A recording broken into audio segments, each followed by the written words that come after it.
I was 18 years old in my home in Venezuela, enjoying tea when a friend called. John, would you like to come and run a hotel in the mountains with me? A hotel? Dude, wait, are you serious? I am not ready for that.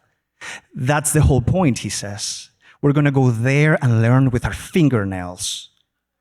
That's a Venezuelan phrase that means learning the hard way with the resources we find. So I say yes.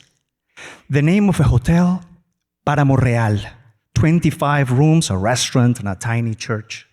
When we arrived, this man was opening the gate, and he didn't say much, just, if you explore the valley at night, make sure not to speak so loud, because the fog could come down and you can get lost.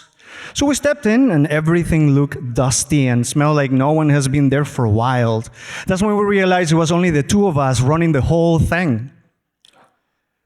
One day, a family of 20 arrived without warning and no reservation. Lucia and Jose with their loud, fun family. They were doing a road trip. Next morning, during breakfast time, all of them asked for a Spanish omelette. And we didn't have potatoes. So my friend and I looked at each other and we were like, what now? We searched and we found sweet plantains. So instead of potatoes, we used sweet plantains. We chopped them, we fried them, we hope, we served them. Surprisingly, they loved it. It became their new favorite breakfast, and one day turned into 5. We didn't have dryers, but you could see my friend and I in a room at 3 a.m. jumping bed to bed, trying to squeeze wet sheets and dry them by hand. We were exhausted, but we really wanted to provide clean sheets. On the third night, during dinner time, I see Jose lip syncing a song to Lucia. Bésame mucho. It was playing softly in the background. I went to the kitchen for a moment, and suddenly I hear this strong sound. Boom! And somebody screamed, Mal de páramo! Altitude sickness. Then I see this elder laying on the floor, lacking oxygen, no medicine. I froze, my heart started beating. I look up and I see that no one is doing anything. And I turn around and I see the food, the water, and suddenly I see this painting of this wild, fuzzy plant that you can only find in the high altitudes in the Andes. And it has a flower similar to a sunflower. And that's when I remembered, frailejón. My grandmother used to believe that this wild plant can heal anything. She used to give me so much frailejón tea that I lost count. It was warm, earthy, with honey. And I'm still alive. So I grabbed a flashlight and I ran as fast as I could inside of this dark, cold valley, and the warning echoed in my mind. If you explore the valley at night, make sure not to speak so loud, because the fog could come down. And it did.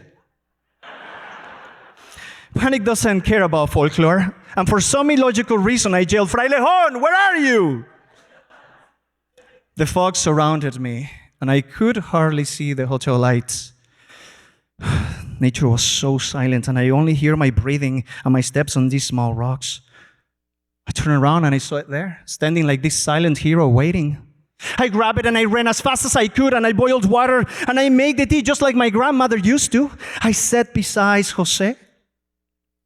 I gave him, and then all the family actually surrounded me, all confused, and my hands were shaking. I gave them the tea and waited.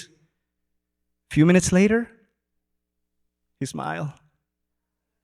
He took a deep breath. And just like that, he was fine. Oh boy, we were amazed. As he stood up, I thought, gracias, abuela. Thank you, grandma.